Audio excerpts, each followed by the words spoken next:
ready? Yes, let's go. Yes, let's go, he says. It's the sports wrap for the first time in, well, about 3 weeks. I'm finally in town. How do you like that? Well, you know, I tell you, all of a sudden sports has kind of diminished. The hockey's over, the basketball's over, and this and that. So I've been able to find some time to watch college World Series college baseball, and today, probably the best Twins game I've seen all year. I was getting notifications on my phone throughout the game. Buxton went deep twice, over 460 feet. 65, the first time anybody has hit 460s back to back that anybody can recall.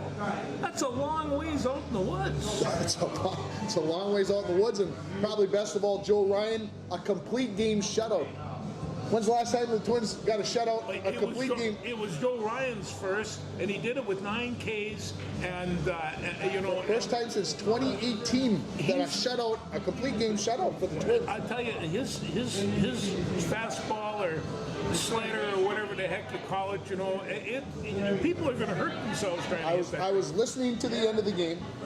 Corey Provis was talking that he was throwing almost exclusively his splitter and his fastball. There were no sweepers, there were no sliders hardly at all today. And I think, don't quote me on all this, but the Boston hitters had been doing very, very well against the sweeper and the slider. So both those pitches, go kind of like this, and the Red Sox were on it. They had to change what they were doing pitching, and that's good coaching. And that four wrap fastball or whatever they throw, it looks like a knuckleball. It doesn't even move anywhere. It doesn't go anywhere except it's about 97 miles an hour. It's a hard pitch to hit. So the Twins had lost 3 in a row, then picked up a couple wins here back to back against Boston, and so we feel pretty good about that. Oh, it could have been much worse, no doubt about it.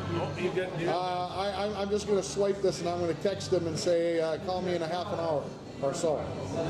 So I can do that. So the Twins looking good. So, but here it was. I was kind of moaning and groaning on our morning show, and I thought, geez, there is no sports to watch, and you brought up that the Blue Bombers were playing, and that picked me up, but I got into that baseball game, and I'm trying to concentrate, put some music together. I couldn't, it was just... I can see why, like I said, Buxton, like I said, you get 2 big jolts like that, and then you get a pitching performance like that. So before we get away from Twins baseball and the Red Sox, Alex Verdugo had a pretty nice couple of nights, the first couple of nights. I don't know what he did Wednesday night, but he was out of the lineup today because of bereavement. I believe that he's going to be in town. That's a guess. If they put him on bereavement leave, I would assume he's coming from the Twin Cities up here for Grandma's funeral, and condolences to the Potter family on their loss. She was one of a kind, old Judy. Oh yeah, no, and that's not old. Didn't mean that way. No, Judy. Good old Judy. Loved Judy. She always was on top of the ball and always made things go, especially at church and other things, and she will be missed. So the College World Series, as long as we're in that baseball mode, let's talk a little bit about that. You've been watching it. What have you liked about it? Well, I tell you, what I liked about it was every team has like a pitcher that's going to be drafted in the first round. Some have a couple of them. And in fact, Tennessee has a starter who's really, really a good pitcher, and they bring in this other reliever, and the reliever throws 66 pitches and just smash the heck out of Louisiana State. But it's just like boom, boom, boom, boom. And then there's some, and I knew this about Tennessee before because I saw them against Southern Mississippi, and they were down 8-2, and then they started hitting the ball. And when people can hit the ball, they got this kid named Betts, and he's really he's just a hammer. So they got a good team, fun to watch. Yeah, I think the thing that with college baseball, with the aluminum bats or the composite bats, the game's never over. No, you're down 3. As good as the pitching is, and it is phenomenal. Don't get me wrong. But when they start putting some hits together, they can hit that ball around. And TD Ameritrade in Omaha is a very vast outfield, so there's lots of room. You don't see many home runs because it's so big, it's so Yeah. deep. It's a pretty much a major league park. And but you were mentioning the crowds. The crowd, there were no empty seats. There's no empty seats. And and they're more than enthusiastic, and it's just like any national championship. At the end of the game, they take off, and the other crowd comes in. But the crowds are enthusiastic. I saw an awful lot of Tennessee Orange, and If you've never been, if you're a baseball Yeah. fan, if you're a baseball person, or you really like sports, you should get to Omaha once. And I tell everybody this way: Yeah. you could go for the championship series and see the 2 championship games, and the crowd might not be quite as full because it's just down to those 2 Right. teams and everything else. But if you go the first weekend, it starts on a Friday, and all 8 teams are still alive. Everybody Yeah. believes they can win a national championship. And the tailgating is going on, and the barbecues, and the beer's being flown, and they're talking, and they're people are rooting, and the just having colors. fun. And It it's is a fun. I was there the opening weekend, and I haven't gone back for the opening weekend. I went on a Tuesday, Wednesday. We were going down to watch the Twins in Kansas City a couple of years ago, and it didn't have the same atmosphere. Seats weren't quite as full, but that first weekend, if you, yeah. Anyway, that was really fun to watch, and then of course, Tennessee, they play the best out of 3 for some of those series, and so they'd lose one and then come back and win 2, and you really have to have a pretty good a pitching staff. And when I was in Tennessee, I looked at the bullpen, and boy, there was as many people in the bullpen as there were in the dugout. So because they're playing every other day, and it's no bars hold because you're done. So they're throwing everything they have at you. And boy, they're throwing it well. Yeah, it's good stuff. College World Series is always Yeah. an exciting time, but a sad time because that's the end of the college sports season. Well, and we got to wait 2 months for football to start. Yeah, and there is that. But it's good to see these athletes that don't get a lot of ink, and nobody knows that they're the top this or top that ball player. But they know in their respective communities who swings the big bat, who throws the good pitch, and they've got a crowd following them. Yeah, No two ways. it's fun. It definitely is. How about Luis Arraez batting .398 only? Yeah, it's just, everybody's just, you kind of figure, well, he's going to have to cool it down, and then he goes 4 for 5, and it's he's been just getting these fantastic numbers. They put a stat out the other day that in a 15-game stretch, he had 3 5-hit games. Only one other player's ever done that in the modern era. Ty Cobb. Oh boy! Oh boy. And that wasn't that modern. And that was in July of 1922. So they're talking about when he hit 409 that year. yeah, probably 400 something right. Yeah, right there. So. They talk about the modern era being after 1900 when they livened up the balls a little bit, the dead ball era. Anyway, going 5 for 5 3 times in a couple of weeks is phenomenal. Well, and we always knew he could hit, and there were times that we saw him when the team couldn't buy a bucket or buy a hit, and he'd just be hammering, and he could spark. And I also see these things, and this is what I think is really kind of important about Buxton. He starts hitting home runs. Correa starts getting some home runs. Correa hit one today too. Yes. Right? I saw. And then Max got one last night. They're just they're starting to see these guys. I think that gets to be contagious. And It does get to be contagious, and they're going to Comerica Park, which is also very vast, much like Target Field. So we'll see what happens. They got a 9-game road trip in 10 days. They go to Detroit, Atlanta, and then I forget where they go the following weekend. Yeah, they're back to 500. Back to 500. How about that? Yeah. they were a game lower, 500, and leading the division. That's quite a dimension. I have not seen statistics like that. But we always knew they're going to go as far as their pitching can carry them. And right now, the pitching's pretty good. Pitching's pretty doggone good. Kenta Maeda comes back tomorrow. We talked about this morning on our radio show, but I would expect no more than 60 pitches, maybe 60. they're going to treat him right. The bullpen's on alert. They already know that. And of course, the bullpen did not have to throw a pitch today. The top of the ninth was the first, or actually it was one out into the ninth before the Twins had even gotten anybody up. Okay. And I'm not sure that he threw more than a couple of pitches. And but in the eighth, they were saying, well, they're going to let him go. There's nobody in the bullpen, and there was no reason to bring anybody up. He's still striking them out. Who's the hottest team in baseball? Do you know? Who's got the longest winning The streak? Cincinnati Reds. The Reds? Oh, my man. Yeah, The team that we got most of our players from. So what are they? Sitting over there, they're in first place in the NL Central. Yeah, they are. They've won 11 in a row. Who's the second hottest team? Did you listen to my radio, my sports this I'm morning? not quite sure, but I San Francisco's won 10 in a row. I did know about the Reds because I follow them fairly closely.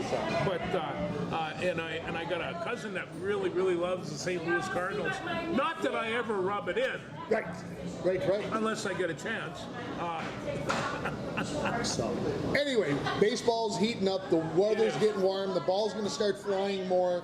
That's a given. That's just physics. That's just the way it works. As the weather warms up, the ball's going to travel a little bit farther. And so, you know what I saw today is I saw the pitchers dump water on Joe Ryan, and I looked at him and I thought, these are all kids. These are all young men. What are they doing? They're playing baseball and having fun.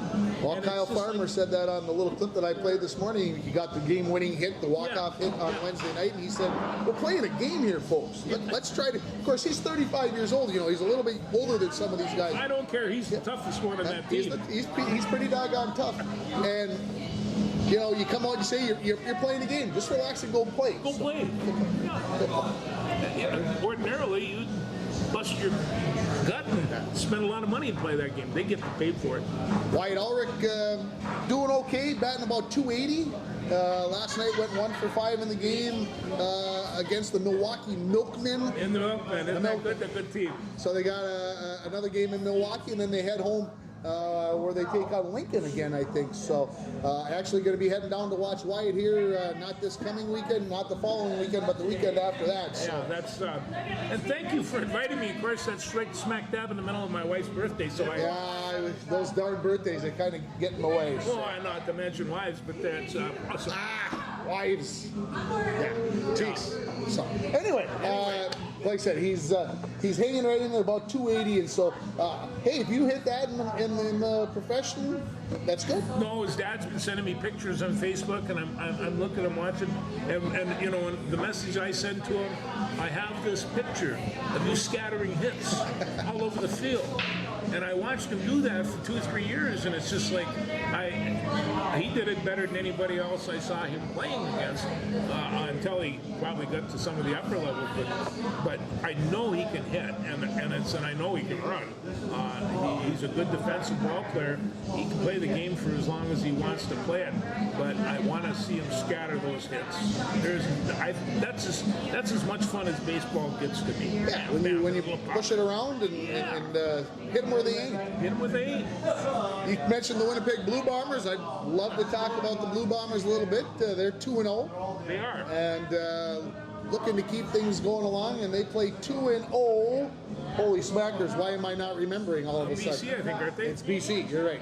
It is the BC Lions that they play tonight, and so of course I should check to see if it's going to be on CBS Sports. I think it is. And so that's the reason I'm coming into town and spending the night house. So anyway, the Blue Bombers, we're heading up there in August. I'm looking forward to this. The crowd seems to, of course, this was in Saskatchewan. The crowd gets rowdy and they seem to want to have a pretty good time. And the football, you know, I mean, and it does take a little bit used to having all those people in motion, but after you figure that, a lot of that is just distraction and concentrate on what's going on.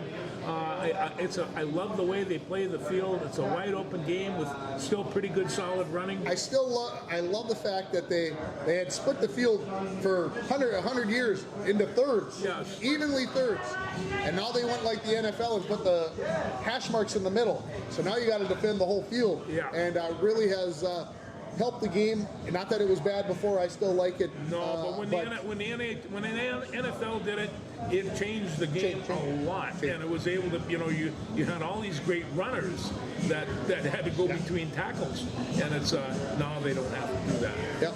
So anyway, CFL, it's on usually this time of the year. You can find a game on Thursday night, Friday night, Saturday night, and Sunday night. We watch the NFL and they put 12 games on Sunday, and you can't watch all of them. No.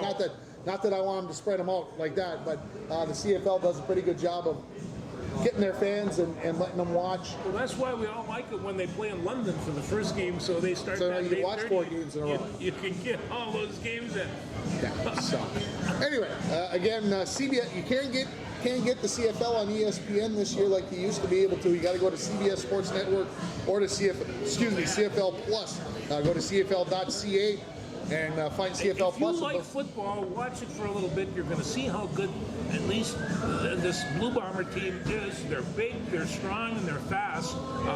They are a fun team to watch. Yeah, the naysayers out there would say that, well, they don't have the caliber of the players of the NFL. Well, no, they're not going to. No. But I would say that it's maybe above what you're going to see in the USFL with the playoffs there, or the XFL. I would think that the talent is above that. Yeah, they would. They'd hammer those guys pretty good. So. And you got to remember, a good percentage of these people in the CFL are Division I football players at one time, and some of them were NFL football players. They were really kind of like playing in the CFL. You got to have a certain number of Canadians on your team and all the rest of that stuff. So it's a unique game. It's fun to watch, and when we get up to Winnipeg, I'm sure we'll have a good time. The seats are back. The hotel is booked. We're good to You, go. me, and Eli. Let's go. Let's go have some fun. Yeah. So, you mentioned basketball and hockey were over, but we haven't done a show since those two sports ended. So the NBA draft is kicking off, and I always thought that this is, especially in all the sports, there's very few people that are going to come off this draft and do much good for you, and that goes for basketball usually. But lately, they've been getting these kids coming in that are 19 years old that can really do some serious stuff. And when you guys get like one of the best people we have is Carl Anthony. You take a look. He's 24 years old. He's at 23, 24 years old. I didn't even get a jump shot till I was 24.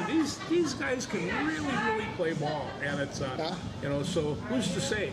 Yeah, if you watch the NBA draft tonight, and I don't know that I would if I was home, and I probably won't be. But having said that, we know that Victor Wembanyama is probably going to go out of France. Is going to go number 1 to the Spurs, I saw him play last summer in a European tournament, and there's no doubt he can dominate. He's lean. He's 7'4". He is capable of doing an awful lot of things. I don't know if he has, NBA speed is amazing. If you go down and take a look at an NBA basketball court, you think it's big. And you get those guys on it, it's not big at all. It's not big at all. And it's, so if he has that kind of speed, and nobody ever thought that Jokic would have that kind of speed, but he didn't need it. Yeah, Jokic doesn't look that fast. No. I don't even know that he is fast. I'm not either. But he's smooth. He gets himself, and of course, they give you that NBA shuffle step and the extra step, and when you're 7 foot, you cover a lot of ground in a hurry. He throws up that half hook. I think, how does that ever go in? And it dribbles on the rim a little bit. Is Denver a dynasty in the making? They very well could be, and it's depending on what they do. We talk about the college transfer portals. Well, the transfer portals in the NBA is huge too, and it's based on a lot of money. Chris Paul got traded from Phoenix to Washington, and today he just got traded to Golden State. Him and Steph Curry in the backcourt. Yeah. Well, and if we went to a workshop of NBA basketball players and we were able to go on a court and watch them, we would both be stunned at the talent that what they can do with that basketball. All of them. I just know that Kareem could shoot a three-pointer. And I just know that if he practiced doing the shoot around the basket, Mike, you drill? he'd hit 9 out of 10 on those. Yeah. And it's just, they're just that good an athlete. Yeah, it's amazing. So, Wolves don't draft until the 53rd pick, and I don't expect that they're going to get to be able to move up or pick up a pick unless they trade Karl Anthony Towns. And they're not going to do that. So, for Timberwolves fans, it'll be kind of a boring night. Well, it might be, but it's I don't think they have a bad team talent-wise. They have a good bench. I'm not sure just what their budget looks like, but I don't think they have particular. Well, we talked about it this morning. Yeah. Denver played 4 series, right? And the Wolves took just as many games as anybody else from them. So that's right. Not saying that they're great. I'm not saying that. All I'm saying is they set up just as well as anybody else against the champions. So I think so. So go from there, figure it out. Yeah. Stanley Cup, Vegas just too much. You know, they really kind of ran right through them, and you watched them do it to Dallas, and at first you just thought, well, the first couple of games, but the last game, they really took it to them, and I talked to Mr. Ottinger's aunt, and she said, we all watched the game, we just wanted it to end. And it's just, and he'd had such an outstanding season, and he's an incredible goaltender. I mean, some people say he's not top tier or something. I think he has all the potential someday of being in the Hall of Fame. There are times that he is playing, and his college career as well. He's just a very fine athlete and a very good goalie. South Florida, 2 number 8 seeds. Both get to the championship series, both lose. If you're a South Floridian, you're a hockey and a basketball fan, are you disappointed, happy? What should I be if I'm the first things when I take a look at South Florida, why are those teams down there? Because of all the people that came down north that demand to see a little hockey in the wintertime. And so they're in South Florida, and so what happens? They go down there, and all of a sudden these South Floridians that didn't know a hockey puck from a snow shovel they fell in love with the game. And it's just like, what is hockey? Well, it's kind of a football smack around thing on skates, and they all of a sudden see that, and they like it. And so, but every one of those franchises is doing real well, and it's these teams, the only one that you talk about is Arizona. They're playing in a 4,600 seat arena rather than a big place, and that otherwise I think hockey is healthy. And of course the Canadians might say that Gary Bettman has taken all the strength out of the Canadian teams. It's possible, but the Senators just got sold for $3 billion, right? Yeah. It's a matter of, and the same thing about Arizona. Things will be working its way out right up until they get that arena that seats 17, and it's a brand new thing, and all of a sudden that franchise is going to go through the roof as well. I hate to say this about professional sports, but it seems to be an awful lot about the money, and it's so go figure it out. I thought it's the love of the game. Yeah. So. No, we know that, and that's why the citizens of Minnesota. Hey, look at all the stadiums and arenas that they've put together. I mean, cash-wise, and not that they had a whole lot of say in it either. They just go in and do this. But as the old Romans say, bread and circus. Give them food and give them entertainment. You're good to go. You're good to go. You're good to go. Did you watch any U.S. Open golf over the weekend? Well, I actually did, and it's no, I didn't think that golf could become more interesting in terms of the political things. Yeah.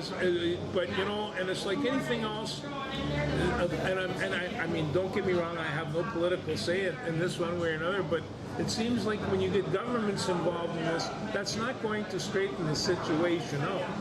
And you have to take a look, do you want political entities controlling the sports? Because frankly, the Saudis, they got Formula One racing, they've got a whole bunch of other sports, and they've got an unlimited supply of resources to pump it in. The old soccer teams galore, rugby teams. I have no idea what they probably own in terms of even in the States. So you know, they are using their money for the sporting thing, and whether this is going to bring them a civilized world or not, I don't know, but that's what they appear to be doing. Was cheering for Ricky Fowler to pull it off. I want to see Ricky win one. Yeah. And his putting was just a little tight. And it happens, right? It happens. It happens. It happens, and it's you know, I mean, what can you say? That's golf, you know. That is golf. You style. shoot 62 on the first day, you shoot 75 the last day. Same. Well, I say the same course, but they dried that son of a gun out after they shot 262. Yeah, yeah. They didn't like that. No. So golf is, there's just so many good golfers, and there's, you know, they come on, you don't know where the hell they're coming from. They're just really good golfers, and They it's can do a lot of good things. yeah. We haven't had a chance to talk about Novak Djokovic and his 23rd Grand Slam when he won at the French Open a couple weeks ago. Yeah, he's the one of the most popular guys in the tour. You know, I mean, what can you say? Is he the greatest? Oh, he I is got really- asked that question. He Is he really is good, and I right now can't say who would you say was going to beat him if I took all the great ones. Who right now would beat him? And that's okay? So it's a great question. It's a great thing to discuss. But you know, Rafa Nadal's has had his number against him at times. and that might be about the only one. You know, somebody mentioned to me, you know, Pete Sampras won 13, his 13th, and everybody's going, well, nobody will ever get to that. Well, now you got Djokovic with 23, Nadal with 22, and you got Roger Federer with 20 or 21, whatever it is, and you're going, they have dominated the sport for the last chunk of time, and yeah, Djokovic rubs me the wrong way a little bit, especially with him and Nadal, with their quirks that they got to do on the. But guess what? They're the best, so they get away with it, They right? get away with it. Oh, Wimbledon- and they are good. And I mean, I take a look at him serving you up or returning a serve at 105, 106 miles an hour. I mean, it's a blur, and they swat that thing back pretty good. They swat it back pretty doggone good. Yeah. Wimbledon doesn't start next Monday, but the following Monday. So yeah, looking forward to the green grass of Wimbledon and everything else. What else do we need to discuss? What else is happening? I'm not quite sure, but anyway, you got a new athletic job, so you're kind of in the thick of things again. Yeah, I was a little. That's why I was a little tardy today. I was in a meeting with one of the coaches. So, yeah, lots of coaches. They all want everything, and you know, they probably already know that I got a hard time saying no. Yeah. But I also know that I got to talk to the financial people, and at the end of the day, there's only a certain amount of money, right? We all want that new 4x4 or that new side-by-side or that new boat, but we may have to wait a couple years to get it. Ah, that hurts. I tell you, somebody in this audience is playing Little Feet. I recognize that. Oh, he recognizes I that. recognize that. Yeah. Okay, I know we haven't been on for a couple weeks. I don't know if we'll get a show in next week or not. We'll have to see. We're going on a little family Well, vacay. yeah, and it's kind of reached kind of a summertime gap anyway, and it's you know, I mean, we're heading. Just think what it's going to be like at the end of July and first part of August when things start perking up again, and you're running around like a crazy man. Running around like a crazy man. man. You mean it's going to get worse? Oh boy. It's going to get worse? I thought I was running around like a crazy man with that radio job. Well, you were. It's kind of a. It's like one for another? You know, the greatest AD and he's in the Hall of Fame was Walt Sheila. Huh? He had cross country, he had football, he had basketball, he had hockey, he had baseball, and he had track And golf. and golf. Yeah. And that was it. That was it. All boys.